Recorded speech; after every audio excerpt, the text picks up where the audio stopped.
Hello friends, again welcome to the Learning Zone channel. So today we are going to complete the chapter 1 of civics of 9th class. I have already uploaded the last 3 parts of the chapter. So please watch all the videos, otherwise you won't be able to understand the whole chapter. So please friends, video को सारे parts को इसके जो कि मैं already upload कर चुकी हूँ, डिस्क्रिप्शन बॉक्स में उनका लिंक भी दिया हुआ है, तो आप प्लीज़ उनको ज़रूर देखेगा क्योंकि ये लास्ट पार्ट है और चैप्टर आपको समझ में नहीं आएगा अगर आप लोग इसके प्रीवियस वीडियोस नहीं देखेंगे तो। और प्लीज़ मेरे साथ मेरे चैनल पर बने रहिएगा क्योंकि अब मैं कंटिन्यूसली सारे चैप्टर्स डालने वाली हूँ और इसके बाद भी आप लोगों को अगर कोई प्रॉब्लम होती है तो आप लोग कमेंट करके मेरे साथ अपने व्यू शेयर कर सकते हैं, डायरेक्ट कर सकते हैं। मैं कोशिश करती हूँ कि मैं हर एक कमेंट्स के आंसर करूँ और मैं करती भी हूँ। मोस्टली सारे कमेंट्स के मैंने आंसर किए हुए हैं और अगर आप लोगों की कोई चॉइस है तो आप लोग मुझे वो भी बता सकते हैं कि मैं कौन से सब्जेक्ट्स के चैप्टर नेक्स्ट स्टार्ट करूँ, ठीक है।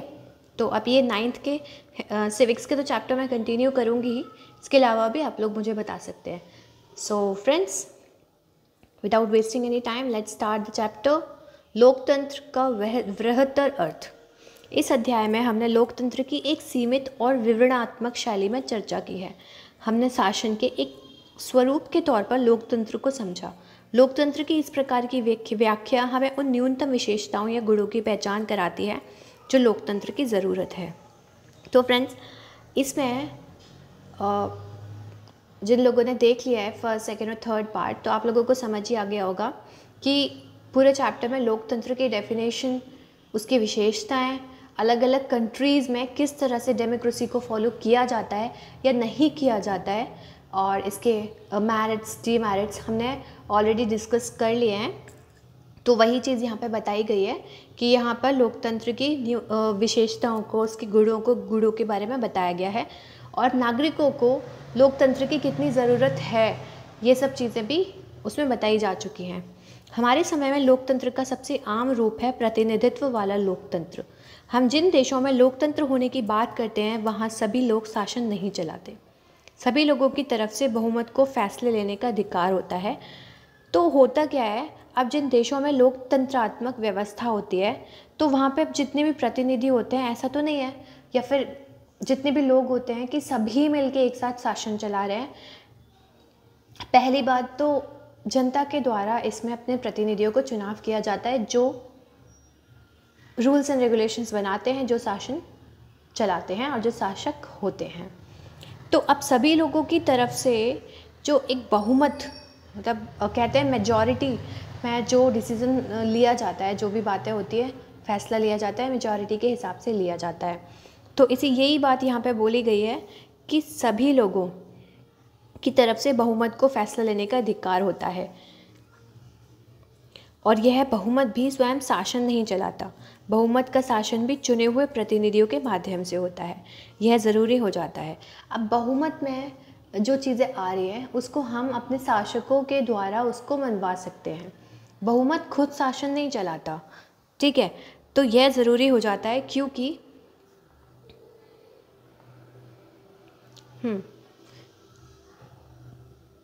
क्योंकि आधुनिक लोकतांत्रिक शासन व्यवस्था में इतने अधिक लोग होते हैं कि हर बात के लिए सबको साथ बैठाकर सामूहिक फैसला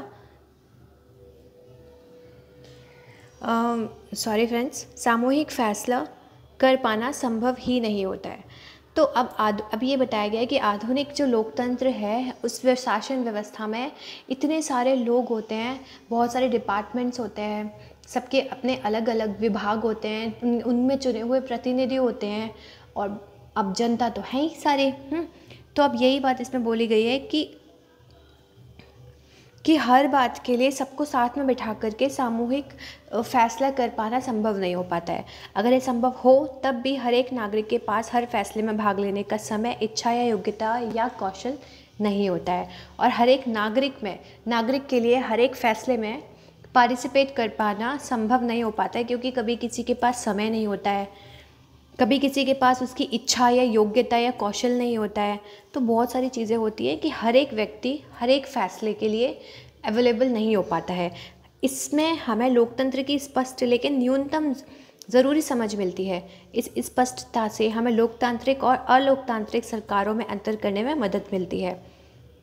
तो अब ये सारे चैप्टर को पढ़ने के बाद आप लोग लोकतांत्रिक और अलोकतांत्रिक सरकारों में भी डिफरेंस इजीली कर पाएंगे। लेकिन इससे हमें एक सामान्य लोकतंत्र और एक अच्छे लोकतंत्र के बीच अंतर करने की क्षमता नहीं मिल पाती है।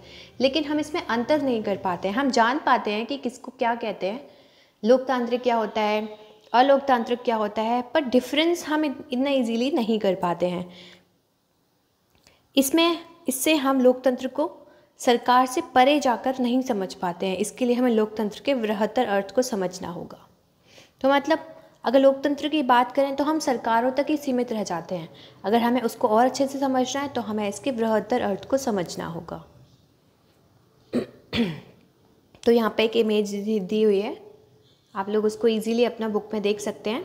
यहाँ पर मैं दो अपने मोबाइल और आईपैड का यूज़ कर रही हूँ आप लोगों के वीडियो बनाने के लिए, पर जल्दी ही अगर आप लोगों का साथ रहा तो हम अपने चैनल की ग्रोथ के लिए कुछ नया भी यूज़ कर सकते हैं। सो फ्रेंड्स, अब आगे पढ़ते हैं हम। कई बार हम लोकतंत्र का प्रयोग सरकार से अलग संगठनों के लिए करते हैं। ज़रा इन कथनों पर गौर कीजिए। हम लोगों का परिवार काफ़ी लोकतांत्रिक है। जब भी फैसला करना होता है तो हम सभी साथ बैठकर अपनी सहमति से फैसला करते हैं। फैसले में मेरे विचारों का भी उतना ही महत्व होता है जितने मेरे पिताजी का। तो यहाँ पर अब एक कंट्री को एक परिवार से कंपेयर किया जा रहा है। मुझे वे शिक्षक नापसंद है जो कक्षा में छात्रों को बोलने और सवाल पूछने की इजाज़त नहीं देते हैं। मैं तो ऐसे शिक्षक पसंद करूँगी जो लोकतांत्रिक मानसिकता का हो। तो अब यहाँ पे यही बताया जा रहा है, लोकतंत्र में हर एक को अपनी विचार व्यक्त करने का अधिकार होता है। तो यहाँ पे बोला जा रहा है कि जिनको अपने विचार व्यक्त करने का अधिकार नहीं होता, मुझे ऐसी क्लास पसंद नहीं है, कक्षा। एक नेता और उसके परिवार के लोग इस पार्टी के सारे फैसले करते हैं। वे क्या लोकतंत्र की बात करेंगे? अगर ये बताया जा रहा है कि अगर कोई नेता है, उसके फैमिली मेम्बर्स ही सारे डिसीजंस लेंगे, तो क्या वो लोकतंत्र होगा? नहीं, वो लोकतंत्र नहीं होगा। लोकतंत्र शब्द का इस तरह का प्रयोग फैसले लेने के लिए उनके बुनियादी तरीके को उजागर करता है। लोकतांत्रिक फैसले का मतलब होता है उस फैसले से प्रभावित होने वाले सभी लोगों के साथ विचार विमर्श करने के बाद और उनकी स्वीकृति से फैसले लेने, यानी जो बहुत शक्तिशाली ना हो उसका भी किसी फैसले में उतना ही महत्व हो जितना किसी बहुत शक्तिशाली का। तो बता रहे हैं कि लोकतंत्र क्या होता है कि इसमें उन सभी लोगों के साथ मिलकर के फैसले डिसीजन लेने चाहिए जो कि इससे किसी भी तरह से इफ़ेक्ट हो सकता है। जो भी जिस भी तरह से लोकतंत्र से कनेक्टेड है, चाहे वो आम जनता का एक छोटा सा व्यक्ति ही क्यों ना हो, वो भी उतना ही उसमें इम्पॉर्टेंट है जितना कि एक बहुत अमीर व्यक्ति हो सकता है। यह बात सरकार या परिवार पर भी लागू होती है और किसी अन्य संगठन पर भी। इस प्रकार लोकतंत्र एक ऐसा सिद्धांत है जिसका प्रयोग जीवन के किसी भी क्षेत्र में हो सकता है। कई बार हम लोकतंत्र शब्द का प्रयोग, तो अब इसमें यही बताया गया है कि मान लीजिए कोई एक फैमिली है, उसमें अगर कुछ ऐसा डिस्कशन किया जा रहा है कि कहीं हम घूमने चलते हैं, यहाँ पिकनिक मनाने चलते हैं, तो वहाँ पे ये ऐसा नहीं है कि जो फैमिली का सबसे एक एल्डेस्ट मेंबर है वही बताएगा कि यहाँ पे घूमने चलना है, यही खाना है, यही पीना है, यही पहनना है, इससे जाना है, उससे जाना है। उसमें एक छोटे से बच्चे की भी राय ली जा सकती है कि बच्चा तुम कहाँ पे घूमना चाहोगे, क्या हम यहाँ पर चलें? तो मतलब ये एक छोटा सा एग्जाम्पल था जिसके ज़रिए मैंने आप लोगों को समझाया है। कई बार हम लोकतंत्र शब्द का प्रयोग किसी मौजूदा सरकार के लिए नहीं करके कुछ आदर्शों के लिए करते हैं। इन्हें पाने का प्रयास सभी लोकतांत्रिक शासनों को ज़रूर करना चाहिए। इस देश में वास्तविक लोकतंत्र तभी आएगा जब किसी को भी भूखे पेट सोने की ज़रूरत नहीं रहेगी। तो यहाँ पे ये बोला जा रहा है कि वास्तविक में लोकतंत्र इस देश में जब आएगा जब एक भी व्यक्ति देश का भूखे पेट ना सोए, सबको भरपूर खाना मिले पेट भरने के लिए। लोकतंत्र में प्रत्येक नागरिक को फैसले लेने में समान भूमिका निभानी चाहिए। इसके लिए वोट के समान अधिकार भर की ज़रूरत नहीं है। हर नागरिक को इसके लिए सूचना की समान उपलब्धता, बुनियादी शिक्षा, बुनियादी संसाधन और पक्की निष्ठा होनी चाहिए।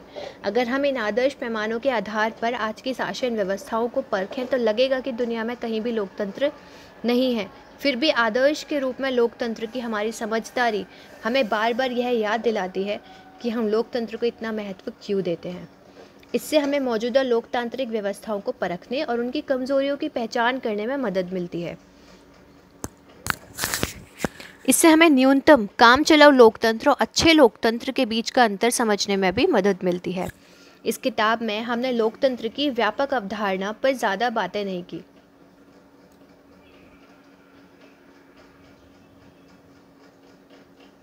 हमने सिर्फ शासन के एक तरीके के रूप में लोकतंत्र के कुछ बुनियादी संस्थागत स्वरूपों की चर्चा की है। अगले साल आप लोकतांत्रिक समाज और अपने लोकतंत्र के मूल्यांकन के तरीकों के बारे में भी ज़्यादा बातें जानेंगे। इस समय हमें सिर्फ इतना याद कर लेना ज़रूरी है कि लोकतंत्र जीवन के अनेक पहलुओं में प्रासंगिक है, कि जीवन के हर एक पहलू में लोकतंत्र का बहुत ज़्यादा इम्पोर्टेंस है और लोकतंत्र कई रूप ग्रहण कर सकता है। और ऐसा नहीं है कि केवल एक सरकार के रूप में ही लोकतंत्र हो सकती है, इसके कई रूप और भी हो सकते हैं।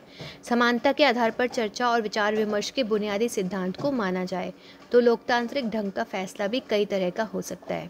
यदि माना जाए कि हर एक व्यक्ति, चाहे वो छोटा हो या बड़ा हो, समान है और विचार विमर्श में उसका उतना ही योगदान है जितना एक शक्तिशाली व्यक्ति का हो सकता है, तो फैसला कुछ अलग ही टाइप का हो सकता है। यहाँ पे ये बात बोली गई है। आज की दुनिया में लोकतांत्रिक शासन व्यवस्था का सबसे आम रूप लोगों द्वारा चुने गए प्रतिनिधियों के माध्यम से शासन चलाना है। हम इसकी एक सिंपल सी डेफिनेशन क्या समझ सकते हैं कि लोगों ने जिन प्रतिनिधियों को चुना उनके द्वारा शासन चलाना ही लोकतंत्र है। पर नहीं, लोकतंत्र इससे बहुत ऊपर है, इससे भी आगे है।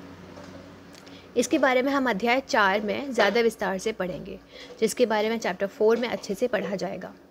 लेकिन जब समुदाय छोटा हो तब लोकतांत्रिक फैसले लेने के दूसरे तरीके भी अपनाए जा सकते हैं। हाँ, ये बात बिल्कुल सही है, क्योंकि लोग जितने ज़्यादा होंगे फैसले लेने में उतनी कठिनाई होगी। लोग जितने कम होंगे फैसले लेने और भी ज़्यादा इजी हो जाएंगे और साथ में समय भी कम लगेगा। किसी गांव की ग्राम सभा को इसी तरह काम करना चाहिए। क्या आप लोकतांत्रिक फैसले लेने के कुछ और तरीकों की कल्पना कर सकते हैं?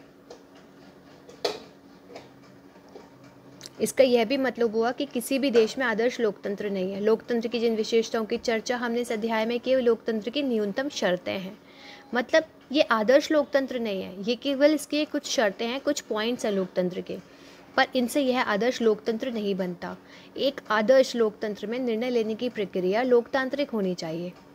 हर लोकतंत्र को इस आदर्श को पाने का प्रयास करना चाहिए। यह स्थिति एक बारे में और एक साथ सभी के लिए हासिल नहीं की जा सकती। ऐसा नहीं है कि लोकतंत्र में जो डिसीजंस लिए जाएं उससे सभी खुश हों।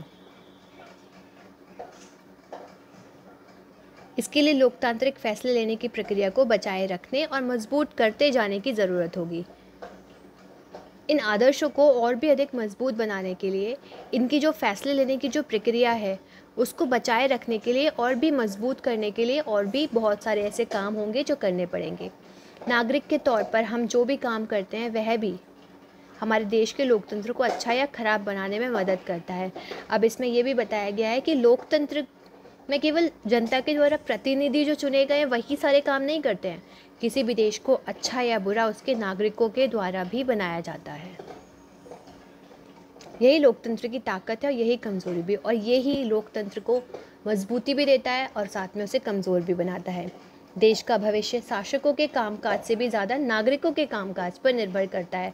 अब देखिए, इसमें भी वही बात बोली गई है जो मैंने आपको बताई थी कि लोकतंत्र केवल यही नहीं है कि जनता ने प्रतिनिधि चुन दिए, अब भाई प्रतिनिधि अपना काम करते रहें और लोग यानी कि जनता को जो मर्जी आए वो करें, गलत सही जो भी करना है वो करें।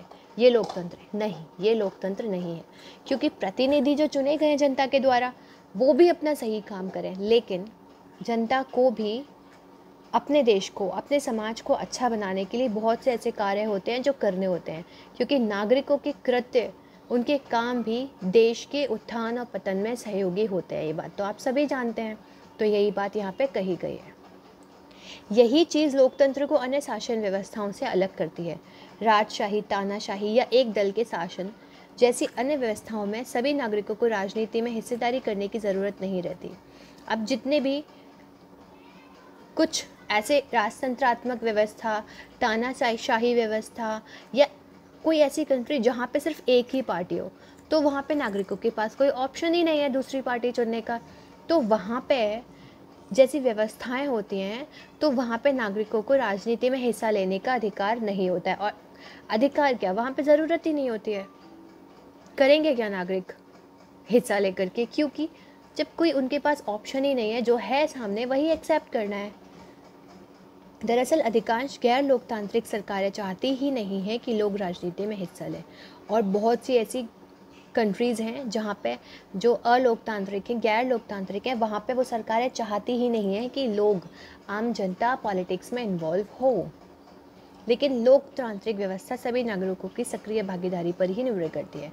लेकिन एक्सेप्ट ऑल दीज कह सकते हैं शासन व्यवस्थाएं, कि लोकतांत्रिक व्यवस्था ऐसी नहीं है। लोकतांत्रिक शासन व्यवस्था नागरिकों के सक्रिय भागीदारी से ही संभव है। इसमें ऐसा हो ही नहीं सकता कि नागरिक भागीदारी ना लें, नागरिकों की कोई भागीदारी ना हो और लोकतांत्रिक शासन व्यवस्था स्मूथली चलती रहे। तो ये बिल्कुल भी पॉसिबल नहीं है।